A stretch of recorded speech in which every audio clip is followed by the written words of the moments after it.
저는 처음에 좋은 설교는 은사 문제라고 생각했어요.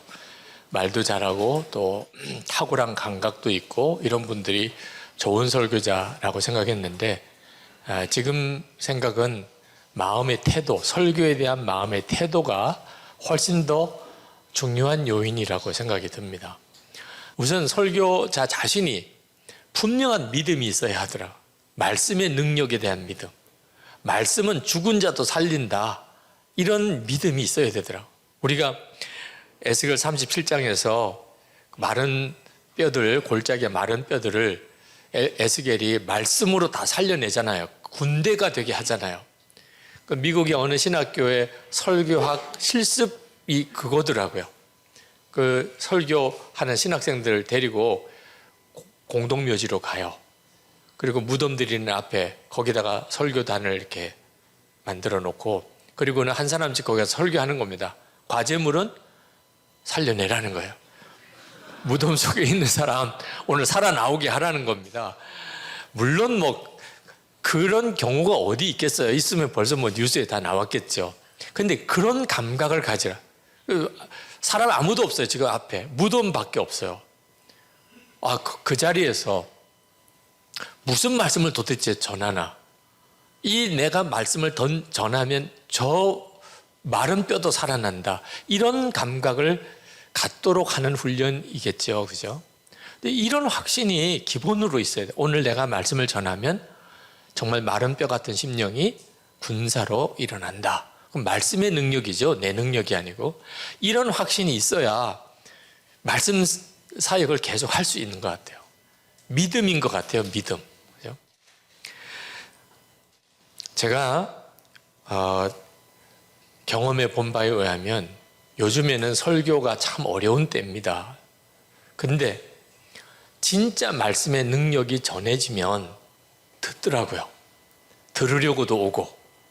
그러니까 시대가 설교가 잘 안 되는 시절이고, 또 워낙 설교도 많이들 들을 수도 있고 이런 때이긴 해도 진짜 생명을 살리는 말씀의 역사는 여전히 성도들 안에 갈급해야 하는 것 같아요. 그러면 어떻게 하면 그런 생명을 살리는 말씀을 전할 수 있을까? 첫 번째로는요, 설교자 자신이 그 속에 복음에 대한 분명한 뼈대가 형성되어 있어야 됩니다. 다시 말하면 어느 성경을 읽더라도 이 성경 말씀은 전체적인 진리의 체계, 복음의 구조 속에 어떤 부분이며 또 이 문제는 어떻게 연결되는가. 예수 그리스도가 복음의 핵심이신데 도대체 예수님과 이 본문은 어떻게 연결되는가에 대한 분명한 이해를 가지고 있어야 설교를 들으면 다 일관성이 있게 됩니다. 그러니까 이 뼈대가 형성 안 되신 분의 설교는요, 이 설교는 이 이야기 하는 것 같고 저 설교는 저 이야기 하는 것 같고, 교인들이 뭘 하나 제대로 말씀에서 담아내서 믿음이 딱 서지 못해요. 왜냐면 설교자 자신이 이 이야기 했다가 저 이야기 했다가 하는 이런 꼴이니까. 예수님의 사람이라는 제자훈련 교재가 있는데요, 그 제자훈련 교재가 바로 제가 처음 담임 목회를 나갔을 때부터 설교 때 전했던 말씀들을 통해 가지고 이 복음이라는 게 도대체 뭐냐, 성경 전체가 가지고 있는 이 생명의 진리의 뼈대가 뭔지에 대해서 관심을 가지고 하나하나 한 주제 한 주제씩을 다듬었던 내용들이 교인들에게 계속 설교 때 반복하기도 어려우니 교인들에게 아주 이 훈련 과정을 만들자, 그래서 만들어진 거예요. 그러니까 목사님들도 그런 감각을 가지고 말씀 사역을 준비해야 합니다. 내게 있어서 나는 어떤 복음의 틀을, 지금 그 좋은 참고 자료들은 많이 나와 있어요. 목사님이 나름대로 목사님의 것으로 소화한 이 복음의 틀이 있어야 합니다. 그리고 두 번째는요, 그런 십자가 복음에 대한 분명한 구조와 틀을 가지고 있더라도 그게 목사님 자신이 누릴 수 있는 것이 돼야 돼요. 그러니까 들어서 아는 거, 연구해서 만든 거는 아무 힘이 없더라고요. 목사님 자신이 실제로 그 복음을 실제로 누리게 된 것만 듣는 사람에게 영향력이 가요.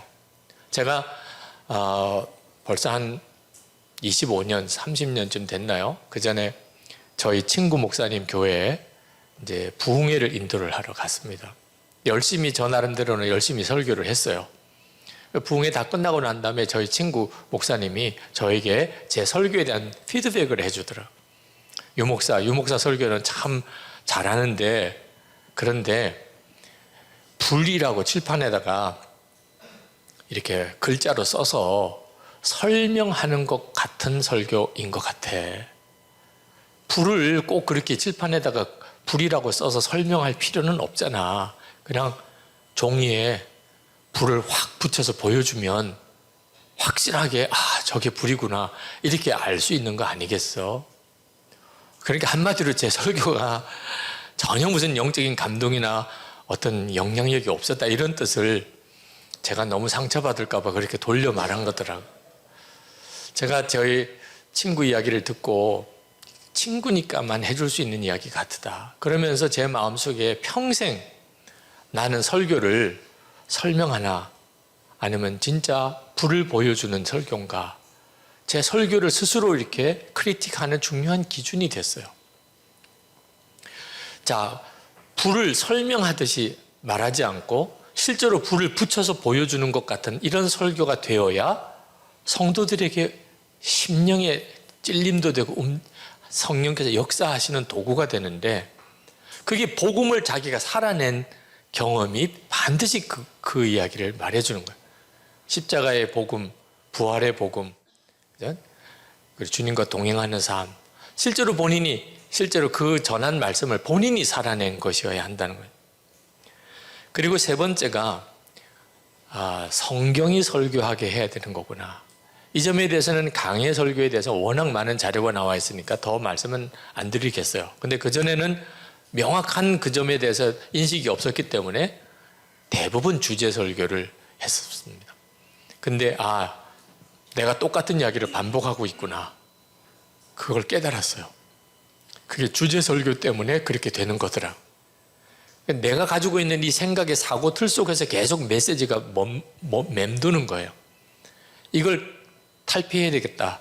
그러지 않으면 앞으로 내 설교 사역에 심각한 문제가 오겠다는 걸 깨닫고, 그때부터 그냥 통째로 성경을 읽어내려가면서 설교하는 강해 설교를 하게 되고, 저 자신이 설교하면서 엄청난 은혜를 받기 시작했어요. 제 설교를 듣고 교인들이 은혜를 받는 게 아니고 설교 준비를 하면서 내가 은혜를 받는 역사가 일어나게 된 겁니다. 그리고 네 번째로, 설교는 예수님께서 친히 설교하시는 것이다. 주님이 이 본문으로 우리 교인들에게 설교를 하신다면 어떻게 설교하실까? 그게 굉장히 중요한 관점이에요. 그래서 저는 설교 준비가 이제 어지간히 마무리가 되고 나면 꼭 해보는 일이 뭐냐면 빈 예배당 강단에 이렇게 서 봅니다. 그리고 예수님이 만약에 지금 이 자리에 이렇게 서 계시고 우리 교인들이 이 예배당에 앉아 있다면 예수님은 이 본문으로 무슨 말을 하고 싶으실까? 참 놀랍지요. 책상에 앉아서 설교문 준비할 때 하고 그때 그 강단에서 예수님이면 이 시간에 뭐라고 말씀하고 싶으실까라고 생각하는 순간에 느껴지는 느낌이 확 다르더라고요. 그래서 그때 이 메시지를 전해야 되는 거구나. 그런 게 그때 주로 옵니다. 이 메시지구나. 그리고 이제 나머지는 대부분 가지쳐요. 주님이 정말 이 말씀을 전하시고 싶어 하시는구나. 그걸 붙잡는 일이 설교에 준비하는 데서 굉장히 중요한 요소가 된다는 점입니다. 그리고 다섯 번째는 회중들이 듣기 쉬운 설교인가 하는 겁니다. 저는 설교에 있어서 굉장히 중요하게 도전받은 게 안 졸리는 설교고 들리는 이제 끝까지 들어낼 수 있는 설교여야 된다는 거였거든요. 저는 교인들이 다 그런 갈망이 있다고 생각해요. 그러니까 저는 가능하면 어려운 설교는 이건 피해야 될 거라고 생각이 돼요. 못 알아듣는 설교는 왜 합니까? 그죠? 어떤 목사님은 진리의 말씀이니까 알아듣든지 못 알아듣든지 무조건 선포해야 된다고 하시는 분도 계시지만 저는 실제로 제가 설교 듣는 입장에 서 보니까 알아듣게 설교를 해주는 일이 너무너무 중요하다. 근데 어떻게 하면 알아들을 수 있게끔 쉬운 설교를 할 수 있을까? 그건 기억이 나야 되더라고요. 오늘 목사님이 무슨 설교 하셨다. 예배 끝나고 난 다음에 기억이 나야 돼요. 그전에는 제가 3가지 대지로 설교를 했습니다. 3대지 설교는 뭐 거의 정형화된 설교죠. 근데 제가 실제로 다른 목사님의 설교를 들어보니까 기억이 안 나요, 3대지가. 하나도 기억하기 어렵더라고요.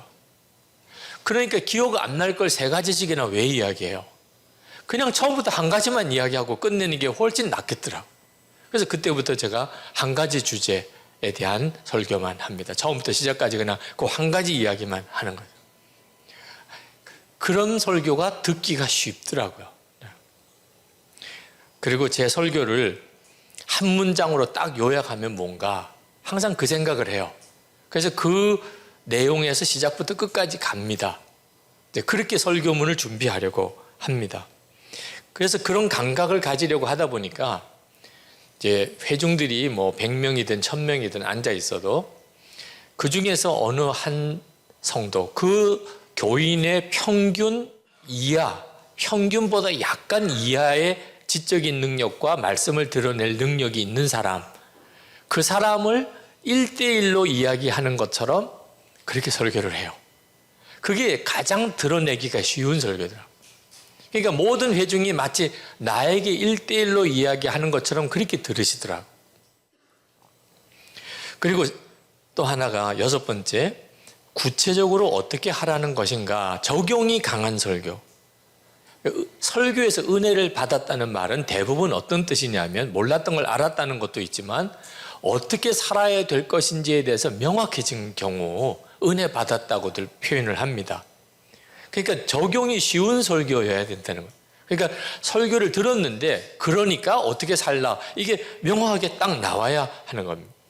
그러려면 어떻게 해야 되나, 어느 전도사님이 설교에 대해서 질문을 하더라고요. 어떻게 하면 설교를 잘할 수 있나요? 이렇게. 그래서 제가 설교하기 전에 먼저 전도사님이 설교한 내용에 대하여, 설교할 내용에 대해서 전도사님이 먼저 살아봐야 된다. 결국은 어떻게 살라는 건가에 대해서 정리해서 전도사님이 먼저 설교하기 전에 살아보고, 그리고 내가 이렇게 살아봤더니 이렇더라는 이야기를 설교 때 하면 된다. 그러면 듣는 사람이 금방 그렇게 하는 거구나 이렇게 이해가 되고, 그러면 그게 설교를 잘하는 것이라. 그러니까 반드시 내가 설교를 했으면 그 설교대로 설교자가 먼저 살아봐야 된다는. 그리고 7번째가 예화인데요. 예수님의 설교는 대부분이 이야기였어요. 그래서 저도 설교에 이야기를 많이 씁니다. 근데 예수님이 왜 이야기를 사용하셨냐고 추측해 보니까 그게 가장 기억이 오래 남아요. 그러니까 설교문을 이야기를 쓰지 않고 설교한 내용은 설교한 사람도 기억을 못합니다. 자기가 설교해놓고 자기 설교를 자기가 기억을 못해요. 근데 이야기는 굉장히 오래 갑니다. 설교자 자신도 듣는 사람도 이야기 속에서 메시지가 계속 오래 가거든요. 그래서 처음에는 이런저런 책을 보면서 예화거리를 찾았어요. 독서를 많이 하면 예화거리가 많이 나옵니다. 근데 어느 순간에 이렇게 하면 안 되는 거구나 하는 걸 알았어요. 예수님의 이야기, 그 이야기는 대부분 실제로 리얼한 삶의 현장에서 나온 것들입니다. 그렇구나. 나도 내 삶의 현장에서 나온 것을 이야기해야지 책 뒤져가지고 나오는 예화 가지고는 안 되는 거구나. 그래서 그 다음부터 저의 일상생활에 대한 이야기를 가지고 이제 예화를 쓰기 시작했는데, 예수 동행 일기를 쓰면서 엄청난 도움을 받았어요. 전에는 그냥 무심히 지나갔던 하루하루가 이제 매일 기록을 하다 보니까 그날 하루에 있었던 여러 가지 많은 에피소드 사건들이 다 잡히기 시작하는 겁니다.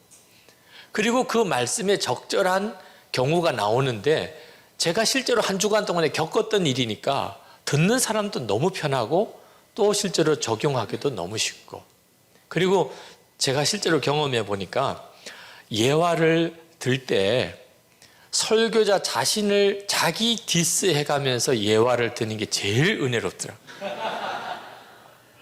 남의 이야기 했다가 하는 시험이 돼요. 목사님 나 들으라고 한 거죠. 저 사람이 누구야? 다 이제 그런 관점으로 듣기 시작하면 이거 도대체 누구를 언급해 줘야 될지 참 어려워요. 그리고 굉장히 그로 인한 시험을 많이 겪죠.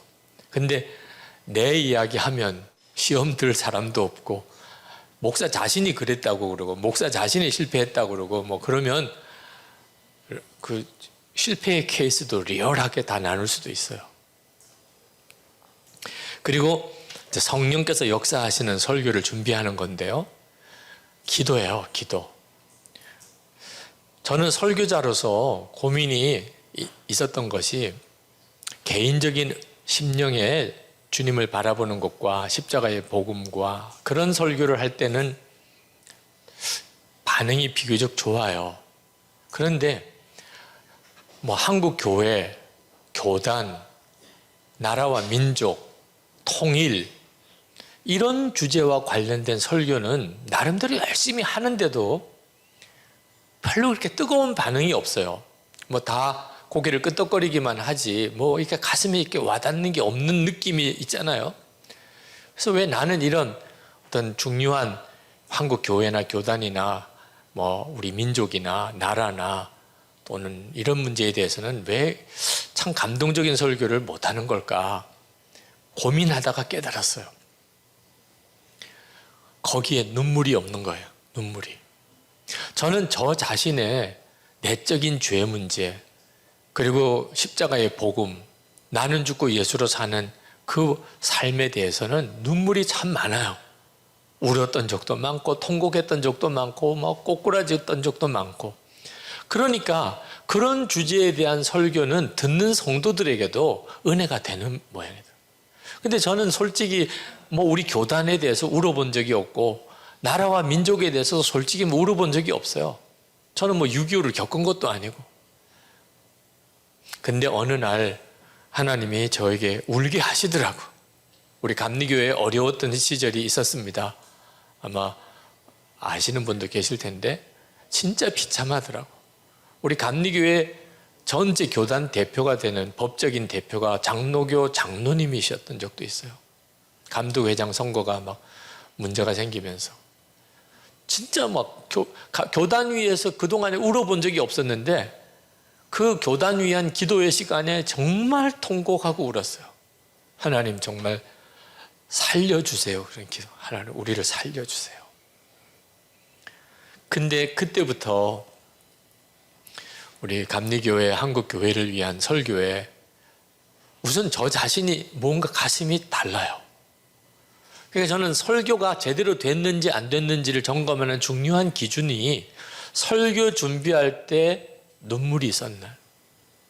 당신이 설교 준비를 하는데 설교 준비하는 시간에 막 눈물이 났어. 그런 설교는요, 실제로 설교하는 시간에 성도들이 눈물로 반응하는 설교가 됩니다. 근데 설교 준비할 때 눈물이 없었어요. 그러면 듣는 사람도 그냥 맹숭맹숭하게 된다.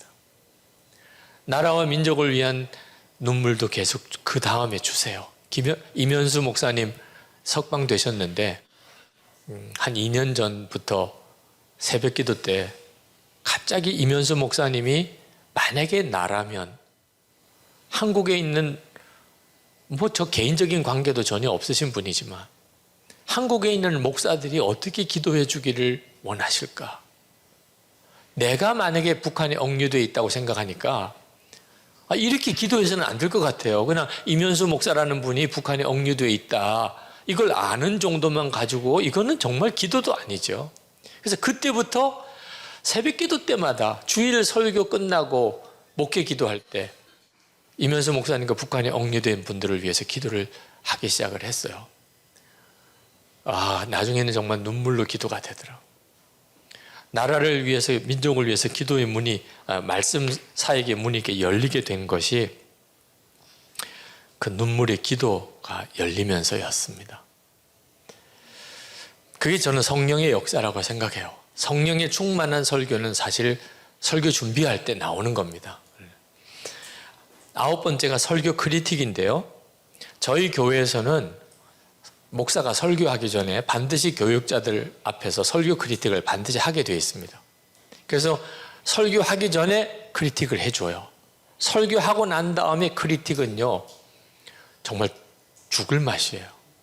제가 광림교회 부목사로 있을 때, 그때 어느 목사님이, 선배 목사님이 우리 이렇게 함께 한 교회를 섬기게 된 것도 굉장히 참 의미 있는데, 여기서 우리가 설교 훈련을 합시다. 그래서 주일 저녁 예배는 부목사들이 돌아가면서 설교를 했는데, 우리가 월요일에 오전에 모여서 그 주일 저녁 설교를 비디오로 다시 보고 서로 이렇게 피드백 해주는 시간을 가집시다. 그래서요. 그래서 당신부터 먼저 하겠다는 거예요. 그날 그 주일 저녁 예배 설교니까.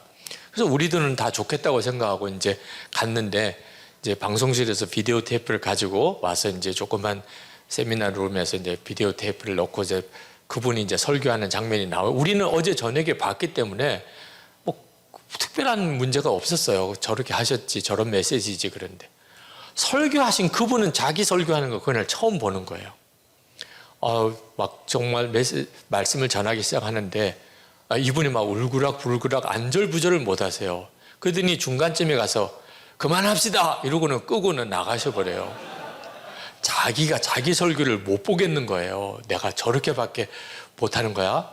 아니, 내가 제스처를 저렇게 이상하게 자꾸 하고 있어?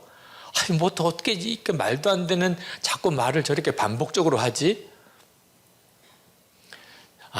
설교 크리틱을 설교하고 난 다음에 하는 것은 진짜 끔찍하네요. 이제 뭐 어떻게 할 거예요? 뭐 잘못한 거 알으면 어떻게 할 거예요? 이미 다 설교해버린 걸. 그래서 우리 부목사님들에게 우리는 설교하기 전에 합시다. 설교하기 전에 크리틱을 해야 설교 때 다 보완해서 할 수 있지 않겠습니까? 처음에는 굉장히 힘들어 하더라고요.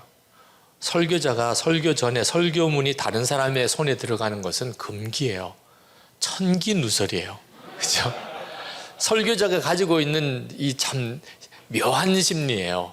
아내에게도 안 보여줘요. 내일 설교할 거 아내에게도 안 보여줘. 내일 들어. 이렇게. 이러니까 망치는 거예요. 우리는 우리 자신을 절대로 못 고쳐요. 스스로 자기 설교를 계속 업그레이드 시키고 싶은데 절대로 자기는 자기 설교를 업그레이드 못 시켜요. 다른 사람이 피드백 해줘야 돼요. 조금 표현이 이상하다. 조금 논리적으로 안 맞다. 좀 너무 옛날 예화를 썼다. 성경 해석에 조금 문제가 있다. 죽으려고 그래요. 심지어 막 싸우기도 해요. 크리틱 하다가. 아니, 내가 주의 종인데 주의 말씀을 받았다는데 그냥 듣는 거지. 무슨 거기에 토를 다니냐, 뭐 이런 심리. 그래도 그런 크리틱을 받고 나니까 설교문을 마무리할 때 생각을 하게 되는 겁니다. 이게 안 들린다네. 이게 좀 어렵다네. 이거는 옛날 예화래네. 뭐 이제 이렇게. 그래서 다듬어져서 그 다음에 설교를 하게 되니 아무래도 은혜가 더 돼요. 더 쉽고. 그러니까 반응도 좋지요. 목사님들이 참 설교하는 내용이 다 우리 홈페이지에 올라가지만 다들 좋아하시는 것 같아요. 10번째로 설교 준비를 믿음으로 해야 한다는 겁니다. 저는 목사로서 설교 준비가 참 힘들었어요. 정말 잘해보고 싶었는데 매번 설교 준비하는 게 얼마나 어려운지. 제가 그때 했던 일은요, 책을 많이 보는 것이어서 설교 준비를 많이 한다는 의미는 하여튼 책을 많이 봐서, 그래서 제가 설교할 때 그 설교의 내용이 이렇게 풍성해지게 되는 것이 그때 당시에 제가 설교를 잘하는 기준이었습니다. 그런데 제가 설교를 하면서 이게 엄청난 스트레스가 되는 겁니다. 토요일이면 저희 집은 아주 초비상이에요. 제가 내일 설교를 해야 되는 설교 준비를. 저희 두 딸, 제 아내, 하여튼 뭐 집에서라도 이렇게 발뒤꿈치 들고 이렇게 걸을 정도로 그렇게 저를 그냥 신경을 써요. 저도 막 예민해지고 10시가 넘고 11시가 넘고 12시가 넘어도 만족이 안 돼요. 조금 더 새로운 내용. 그러다 보니까는 그때까지 책 뒤져보고 그때 마음은요, 내일 설교하고 바로 집에 와서 자면 되지 뭐. 오늘 밤샐까? 책은 보면 볼수록 또 새로운 것들이 또 나와요. 마무리가 안 되는 겁니다. 설교문 마무리가. 그런데 그렇게 애를 쓰고 설교했는데도 교인들은 별로 변하는 것도 없는 것 같고 반응도 없고 나만 정말 죽을 것 같은데 이런 이 딜레마를 해결이 안 되는 겁니다. 근데 어느 날 말씀을 읽는데 제가 깨달아지는 게 있었어요. 로마서 15장 18절에 예수 그리스도께서 나로 말미암아 말하신 것 외에는 말하지 아니하노라.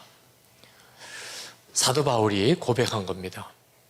내가 예수 그리스도께서 나로 말미암아 말씀하신 것 외에는 아무것도 말하지 않겠다.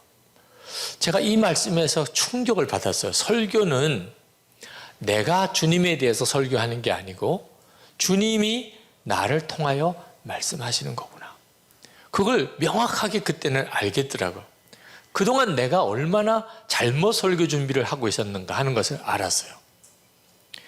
이제 중요한 것은 이제 그것을 정말 믿음으로 적용하는 겁니다. 자, 주님이 내 안에서 말씀하신다. 그러면 내가 할 일은 뭐죠? 그냥 주님이 무슨 말씀을 하라고 하시는지를 귀담아 듣는 거예요. 왜? 주님이 말씀하시는 거니까 난 걱정은 안 해요. 설교 뭐 해야 될지 걱정 안 해요. 주님이 말씀하시면 나는 전하는 것뿐이니까. 갑자기 설교 준비에 대한 부담이 엄청 줄어들어요. 믿음은 굉장히 놀라운 겁니다. 스트레스가 없어져요. 두려움이 없어져요. 우리 목사님들 오늘 수요일 저녁 예배 설교하실지도 모르겠고 이번 주일 설교들 하시겠는데 이번 주일에 아주 은혜로운 설교를 하시게 될 거라고 믿으세요? 아니면 은혜로운 설교를 했으면 좋겠다 하고 소원하세요? 대부분 소원해요. 이번 주일에 참 은혜로운 설교를 하면 좋겠다. 근데 그건요, 자기가 설교한다는 뜻이에요. 그러니까 자기가 설교하니까 은혜로운 설교 거라고 확신은 안 드는 거예요. 그냥 계속 노심초사하는 거예요. 좋은 설교를 해야 될 텐데, 은혜로운 설교를 해야 될 텐데, 자기가 하는 겁니다. 근데 이번 주일에 여러분 교회에 정말 설교를 잘하시는 어느 목사님이 시간이 되셔서 오셔서 설교를 하시게 됐어요. 여러분은 이제 그분이 설교하러 오신다는 걸 교인들에게 알리고 예배 준비하고 그리고 하면 돼요. 그러면 마음이 어떠실 것 같아요? 너무 편안하죠. 이번 주일에는 교인들이 틀림없이 은혜 받겠네. 그분은 뭐 설교하면 은혜가 됐어. 그런 마음 아니시겠어요? 자, 이번 주일 설교를 예수님이 하세요. 설교는 주님이 나를 통해서 하시는 거라니까요. 그러니까 이번 주일에 설교를 예수님이 하신다면 이번 주일 설교는 은혜로울까요? 안 은혜로울까요? 당연히 은혜롭죠. 주님이 하시는 건데. 믿음은 바로 여기에서 믿냐 안 믿냐가 결정나는 겁니다. 저는 그걸 믿기로 결단한 거예요. 그냥 주님이 설교하시니까 이번 주일은 은혜로운 설교일 거야. 아직까지 무슨 설교문인지 제 손에 들어오진 않았지만 분명한 건 주님이 은혜로우신 분이니까 주님이 말씀하시는 게 설교니 이번 주일에도 은혜를 받아. 그러니까 제 마음속에 설교에 대한 스트레스가 싹 없어지더라고요. 그리고 저는 한 주간 내내 하는 일이 주님 뭐라고 전하죠? 본문을 읽고 또 읽으면서 주님 도대체 뭘 전해야 되죠? 뭘 전해야 되죠? 그러면서 이제 마음속에 턱턱 떠올라오는 것을 그냥 정리를 해봅니다. 네. 이 말씀을 전하라는 건가? 이런 뜻인가? 이제 그렇게 해서 정리를 해요. 그게 제 설교 준비예요. 그리고 목요일쯤에 가서는 그것을 쭉 설교문으로 다시 쭉 정리를 해봅니다. 전에는요, 토요일 10시 전에 잘 수가 없었어요. 잠이 안 와요. 설교 준비가 안 끝났기 때문에. 원고가 안 끝난 건 아니에요. 근데 요즘에는 주님, 저 잡니다. 내일 또 교인들하고 만나고 교회일도 해야 되면 일찍 자야 되잖아요. 그래서 9시 정도 지나면 주님 저 잡니다. 근데 문제는 딱 이 말씀이라는 게 안 잡힐 때가 있어요. 그때는 어떻게 해야 돼요? 자야 돼요? 말아야 돼요?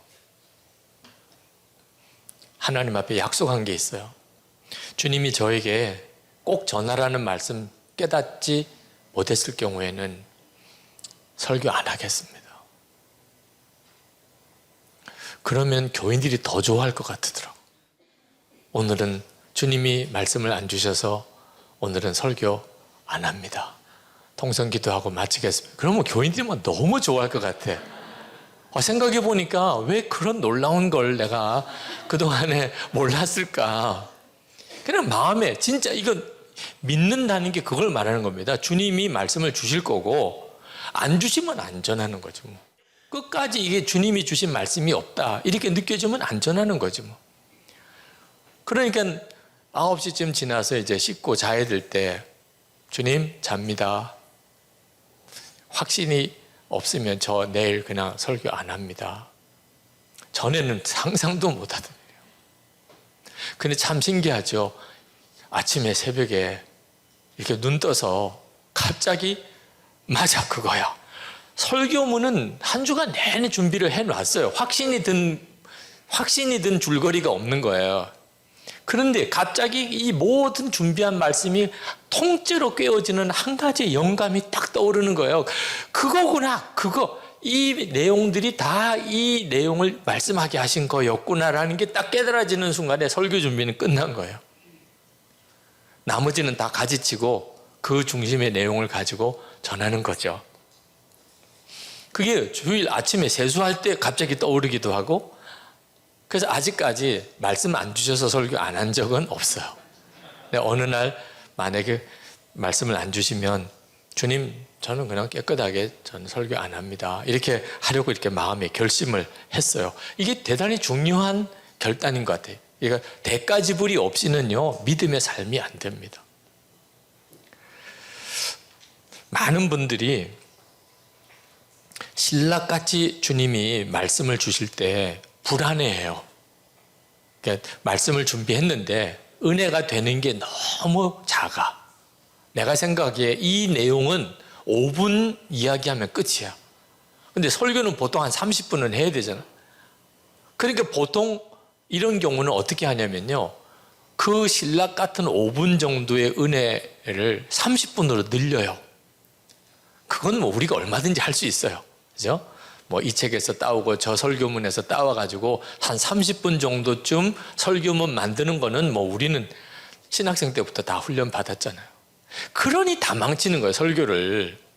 5분 은혜를 주신 걸 나 스스로가 30분씩 늘려놓았기 때문에 그 은혜 주신 것조차도 교인들이 못 깨달아요. 내가 스스로를 다 망치는 거예요. 예를 들면 서로 사랑하라. 그것밖에는 더 이상 마음에 와닿는 게 없어요. 그래서 설교 때 오늘은 서로 사랑하라고 하십니다. 끝 기도합시다. 그러면요 1년이 지나도 기억나요. 그 설교. 목사님 그날 서로 사랑하라고 하십니다. 끝. 그리고 기도하셨죠. 와 진짜 정말 지금도 안 잊어져요. 근데 서로 사랑하라고 하는 내용을 나 나름대로 잘해보려고 서론 예화 이런 거 막 써가지고 사랑의 정의들 이런 것들을 막 섞어가지고 설교를 해놓고 나니까 설교 듣고 난 다음에 나가자마자 기억이 안 나요. 이런 식의 바보 같은 설교를 계속 해왔던 겁니다. 그러니까 신락같이 주신다고 생각해도 그게 주님이 주시는 은혜였다면 그냥 딱 그것만 이야기하고 끝내는 훈련을 했어야 처음부터. 처음 설교를 할 때부터 그런 훈련을 받았어야 생수의 강이 흘러갈 때도 그게 내게서 나타나는데, 은혜는 별것 아닌 은혜를 받은 것처럼 그렇게 느껴서 자꾸 스스로가 부풀려서 설교를 잘하는 것처럼 꾸미려고 해보니 나중에는 하나님이 나를 생수의 강으로 역사를 못 하시는 거예요. 저희 목사님들, 전도사님들에게 그렇게 제 경험상 이야기를 해요. 설교는 짧게 하는 게 은혜가 있다는 거. 하여튼 교회에서 우리 저 목사님은 설교가 너무 짧아. 그러면요 인기가 많아요. 짧은데 은혜가 있다. 짧은데 은혜가 있다. 짧게만 해서는 사실 조금 문제가 있죠. 짧은데 은혜가 있다. 이건 최고의 인기예요. 네. 이 비밀을 절대 놓치지 말아야 됩니다. 어떤 목사님이 큰 교회 설교를 하러 가셨는데 강단에 서서 설교를 시작하시면서 저는 3가지 대지로 설교하고자 합니다. 대부분 교인들이 하품을 해요. 왜? 늘 목사님은 3가지 대지로 설교를 해왔기 때문에. 첫 번째 요지는 이겁니다. 지금 이 순간 세상에는 약 20억의 사람들이 굶주려서 죽어가고 있습니다. 교인들이 반응이 시큰둥해요. 왜? 그런 식의 이야기는 많이 들었기 때문에. 그러자 이 목사님이 또 이야기를 합니다. 2번째 대지는 이겁니다. 이러자 교인들이 그냥 다 자세를 딱 바로 잡아요. 벌써 2번째야? 있을 수가 없는 이야기예요. 이제 설교 시작한 것 같은데 벌써 2번째가 나오면 이거 뭐 오늘 설교 얼마나 빨리 끝나요? 그죠? 다들 막 관심이 집중되어 있어요. 그러면서 설교자가 이야기합니다. 2번째 대지는 여러분 중 대부분은 이 사실에 대해 조금도 관심이 없다는 빌어먹을 사실에 있습니다. 막 교인들이 이제는 막 화가 나기 시작해요. 빌어먹으리라는 표현을 어떻게 설교 때 쓸 수 있으며, 아니 우리들 보고 지금 저렇게 이야기하는 저게 어떻게 설교자이시냐 막 이러면서 웅성거리기 시작을 합니다. 그랬더니 설교자가 잠깐 멈췄다가 또 말해요. 그리고 3번째 요지는 이렇습니다. 오늘날 크리스찬들의 진정한 비극은 20억의 사람들이 굶어서 죽어가고 있다는 말보다 설교자가 빌어먹으리라는 말을 했다는 것에 더 많은 관심을 보인다는 것입니다. 그리고는 두벅두벅 강대에서 내려가셨어요. 진짜 가슴에 확 와닿는 거죠. 그죠? 그 설교자가 정말 전해주고 싶었던 그 내용을 다 전한 거죠. 회개해야 될 거, 기도해야 될 거 다 전한 거잖아요. 제가 왜 제 설교에 이 생수의 강이 흘러가는 역사가 안 나타나는가? 신락같이 주실 때 그것을 신락같이 전하지 않았던 거. 그리고 신락같이 주신 것도 얼마나 귀한 줄을 몰랐던 거. 설교를 잘해보려고 스스로 막 애를 썼던 것 때문에 제가 설교에 대한 이렇게 어려움을 겪는다는 것을 깨달았어요. 제가 믿음으로 설교를 한다고 해서 뭐 설교문을 불성실하게 준비하는 건 아닙니다. 저는 완벽한 설교문을 준비해요. 저희 교회 주일 예배 들어와 보시면 설교문이 다 같이 뜹니다. 완벽하게 설교문이 다 들어가요. 네. 절대로 즉흥적인 설교를 한다는 뜻도 아니고요. 제가 말씀드리는 것은 설교하기 전에 설교자가 안다는 거예요. 주님이 오늘 무슨 말씀을 하기를 원하시는 거예요. 설교를 잘해 보려는 마음이 나쁜 건 아니지만 설교를 망치는 가장 결정적인 이유더라고요. 이게 참 모순이죠. 우리 부목사님, 전도사님들 설교 크리틱 할 때 보면 느껴요. 아, 저분이 설교 잘한다는 말 듣고 싶어 하시는구나. 벌써 딱 느낌이 와요. 그게 그분의 설교를 망치고 있는 거더라고요. 이거 어떻게 극복해야 되나 말이에요. 설교를 잘한다는 말 듣고 싶은 이 욕심. 결국 그것 때문에 내 설교는 주님이 쓰실 수 없는 설교가 되더라고요. 제가 잊어버리지 않는 설교에 대한 일화가 하나 있는데, 그 찰스 스펄전 목사님이 와 관련된 일화입니다. 그때 당시에 찰스 스펄전 목사님이 영국 런던에서 이제 설교자로서 사역을 하실 때 미국 목사님들이 그 영국 런던에 그 목회 투어를 이렇게 하시는 게 유행이었어요. 가서 보고 배우는 겁니다. 영국에 있는 큰 교회들 가서 이제 거기서 도전받고 오는 거예요. 근데 일단에 미국 목사님들이 그날 런던에 와서 주일 예배를 드리는데 2교회를 보통 방문한대요. 한 교회는 조셉 파커 목사님이 지무하시는 시티 템플 교회, 한 2,000여 명이 모이는 대단히 큰 교회인데, 그날 그 예배에 참석하고 파커 목사님의 정말 감동적인 설교를 들었습니다. 그리고 그 교회를 나오면서 미국 목사님들은 이구동성으로 조셉 파커 목사님은 정말 위대한 설교자셔, 다 칭찬을 했습니다. 그렇게 뭐 도전도 받았고 감동도 받았어요.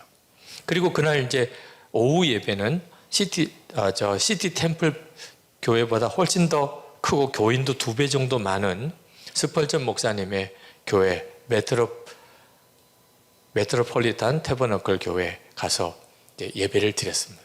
그리고 그 유명한 스펄전 목사님의 설교를 듣고, 그리고 이제 예배가 마치고 나오면서 정말 스펄전 목사님의 그 제스처, 목소리, 그리고 웅변술, 뭐 그 예배당 크기, 교인 숫자, 정말 얼마나 참 감동적이고 도전받을 게 많았겠습니까? 다 잊어버렸어요.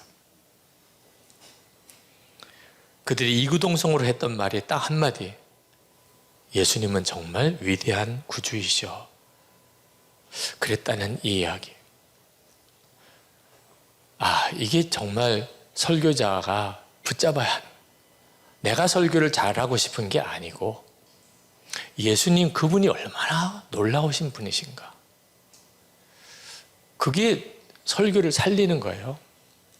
그러니까 설교를 잘하려고 하는 마음이 딱 들어가는 순간부터 주님은 가려져요. 그건 어떻게 해볼 도리가 없어요. 그냥 예수님이 얼마나 놀라우신 분인가. 지금도 우리와 같이 계십니다. 그러니 얼마나 놀라워요. 그런데 교인들은 그걸 실제로 몰라요. 알기는 알지만 믿음의 눈이 뜨이지 않았어요. 그러니까 설교자가 필요한 거예요. 지금 주님이 우리와 같이 계십니다. 주님이 우리와 같이 계시다고요. 그래서 설교를 듣는 중에 갑자기 주님이시지, 내 안에 계시지, 뭔지 이렇게 되는 겁니다. 그러니까 설교 끝났어요. 설교자가 어떻게 설교했던 거는 전혀 기억이 안 나고 주님이 내 안에 계시지, 이렇게 하고 돌아간다면 설교 잘한 거죠. 제가 2014년에 6개월 동안 이제 안식년을 가졌는데요.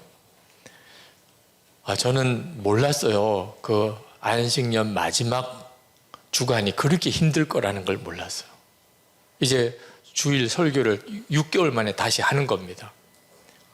근데 6개월 동안 설교를 안 하다 보니까 설교 감각이 잃어버렸어요. 무슨 안식년 기간이니까 뭐 무슨 집회를 계속 하는 것도 아닌 것 같고 진짜 정말 쉬었어요. 이스라엘에 가서 한 달 정도 지내고 미국 달라스 그 무더운 여름에 거기 가서 또 한 달 지내고 뭐 이러면서 정말 주님만 묵상하고 지내봤는데, 설교를 이게 감각이더라고요. 늘 설교하던 사람과 설교를 하다가 안 하던 사람은 다시 설교를 하려고 할 때 너무너무 달라요. 자, 이제 이번 주일에 다시 이제 복귀하는 설교를 해야 된다. 제 마음속에 스트레스가 엄청나게 오는 게, 그날은 진짜 불이 떨어져야 되잖아요. 아니 6개월을 쉬었어요. 그 정도면 정말 메시지가 정말 압축된 고농축에 정말 은혜 그 덩어리 그 자체, 시작부터 울기 시작해서 끝날 때까지 눈물로 설교를 듣는 이런 설교가 나와야 되잖아요. 6개월이나 놀게 해줬는데 교인들이 그런 느낌을 가질 것 같아요.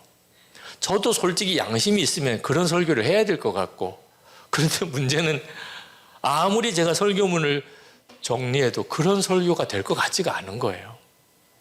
그러니 그때부터 이제 정말 머리가 바짝 서는 것처럼 힘들어져요. 이거 어떡하나. 하루하루 지나가는 게 얼마나 무서운지. 하나님 앞에 나가서 기도를 했습니다. 하나님, 정말 저 너무 힘듭니다.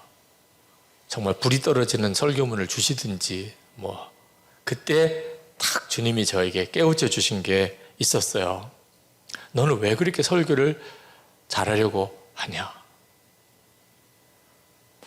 제가 그동안 늘 우리 부목사님 전도사님들에게 설교 잘하려고 하지 말라 그래놓고 저 자신은 어떻든지 안식년 끝나고 역시 우리 목사님이셔 이런 반응을 받으려고 하고 있더라고요. 그러니까 그렇게 힘든 거예요, 설교가. 너는 그냥 내가 깨달은 대로 너가 지금 믿음으로 그렇게 하려고 했잖아. 너가 그냥 은혜 받은 것을 신락 같으면 신락같이, 강처럼 주시면 강처럼 그냥 전하기만 하면 되는 거야. 너가 뭐 설교를 잘했다 못했다는 평가들은 있겠지만 그게 뭐 중요하냐 이제.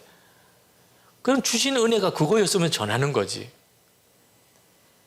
그래서 그때 딱 마음에 내려놓은 게 있어요. 주님이 저에게 설교에 영감을 주시지 않으시면 저는 그냥 설교자로서 내려놓겠습니다. 주시면 전하는 거고. 얼마나 마음이 확 가벼워지는지. 제가 하는 일은 주님이 주시는 은혜를 전달하는 건데 영감이 더 이상 안 와요. 그러면 그날 설교 안 하는 거고 그 다음 주도 영감이 안 와요. 그 다음 주도 영감이 안 와요. 그러면 이제 하나님이 나를 설교자로 쓰시지 않는구나. 그러면 사찰로 쓰신다는 뜻이잖아요. 뭐가 문제가 돼요?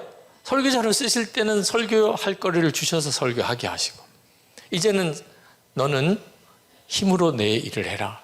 그래서 이제 청소 열심히 하고 관리하고 의자 나르고 이런 것도 얼마나 중요한 교회 사역이에요. 하나님이 그렇게 하시면 그렇게 받는 거지 뭐. 내가 왜 이것 때문에 이렇게 몸부림치나. 딱 마음을 정리하고 나니까 비로소 안식년 복귀하는 것에 대한 마음의 짐이 확 없어지더라고요.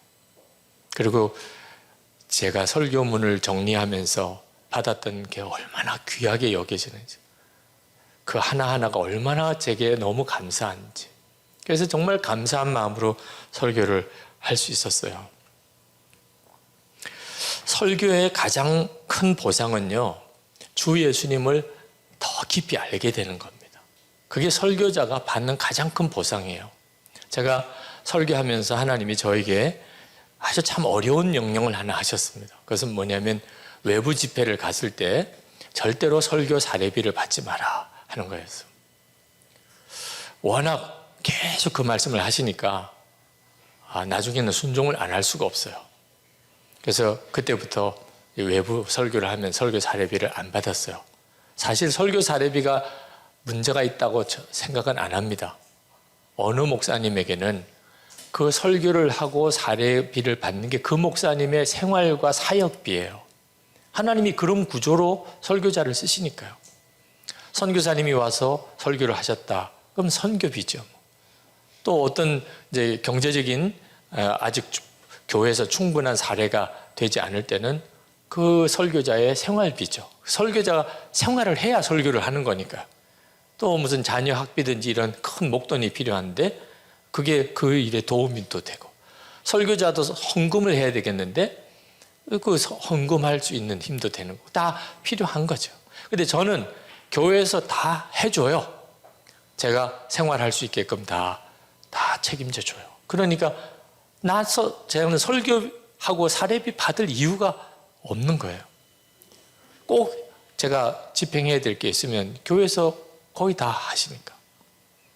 그러니까 그럼 알겠습니다, 하나님.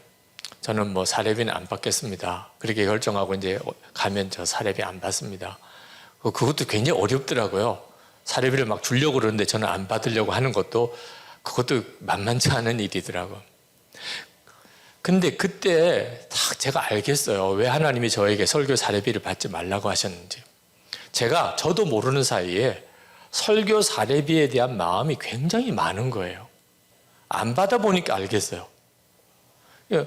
얼마 줄까? 이번에는 얼마일까? 어디 가서 설교를 했는데 설교 사례비를 받는 것이 뭘 말하냐면 제 설교에 대한 평가. 그럼 오늘은 요 정도네? 이렇게 많이 줘? 뭐 이제 이런 내용을 가지고 저 자신의 설교에 대한 평가로 제가 이해를 하고 있더라고요. 근데 사례비를 안 받으니까 이제 그것도 모르겠고, 또 하나가 설교하러 가기 싫어요. 왜 사례비도 안 받는데 가서 고생을 해요? 설교를 진짜 어디 가서 하는 게 그게 그렇게 간단한 일이 아니에요. 그것 때문에 말씀 준비도 해야 되고 기도도 해야 되고 또 거기까지 가야 되고 갔다 왔다 하는 시간도 들고, 그러니까 사실 뭔가 좀 대가를 바라고 싶은 마음이 은근히 있어요. 그런데 설교 사례를 안 받아요. 그러니까 설교하러 가고 싶은 의욕이 싹 없어지는 거예요. 이거 심각한 문제가 되더라고요. 근데 하나님이 그걸 통해서 제 자신 속에 나도 모르는 사이에 사례비에 대한 마음을 얼마나 많이 가지고 있었나 하는 것을 저에게 깨우쳐 주셨고, 그리고 그 다음 단계로 건너가서 사례비와 비교할 수 없는 은혜가 있음을 알게 하셨어요. 제가 사례비를 안 받았으면 몰랐을 것 같아요. 자, 사례비도 안 받을 거예요. 근데 설교는 이제 주님이 하러 가라는 것 같아요. 그럼 이제 설교 준비를 하지요. 늘 했던 설교를 또 하는 경우도 많았지요. 그렇지만 매번 할 때마다 다시 설교 준비하는 것처럼 설교 준비를 이렇게 하다 보면 전에 내가 했던 설교지만 새롭게 깨닫게 하시고 보여주시고 눈 열어주시는 것이 또 있어요. 그러니까 설교 준비를 하다 보면 야, 내가 제일 먼저 은혜 받은 사람이구나 하는 걸 느껴요. 그리고 그런 은혜를 설교 때 다 또 전하지도 못해요. 어차피 제한된 시간에 전하고 끝내야 되잖아요. 그러니까 받은 은혜는 많은데 전한 것은 적어요. 그러니까 그 몽땅 다 제 거죠, 뭐죠. 이걸 돈으로 어떻게 계산해요? 아니, 하나님이 말씀을 통해서 내게 깨우쳐 주신 이 은혜가 돈으로 얼마에 해당되냐 말이에요. 이건 비교도 안 돼요. 1,000만 원, 1억을 준다 그래도 하나님이 내게 주신 이 은혜를 어떻게 그걸 계산할 수 있을까? 그러니까 설교 사례를 안 받아도 충분해요. 너무 감사해요. 그러니까 하나님이 그때부터 말씀 사역을 하면서 저에게 엄청난 은혜를 쏟아부어 주기 시작하셨어요. 어떤 때는 정말 감당이 안 될 정도로. 설교자가 누리는 가장 큰 축복입니다. 예수 그리스도에 의해서 눈이 너무나 놀랍게 열리는 겁니다. 설교자이기 때문에 받는 은혜가 있어요. 설교를 듣는 사람에게 잘 전달이 됐고 못했고를 떠나서 이미 설교자는 엄청난 은혜를 받게 되더라고요. 그래서 사례비 문제에 대해서 하나님이 정말 놀랍게 그 문제에 대해서 제 마음에 해결함을 주셨습니다.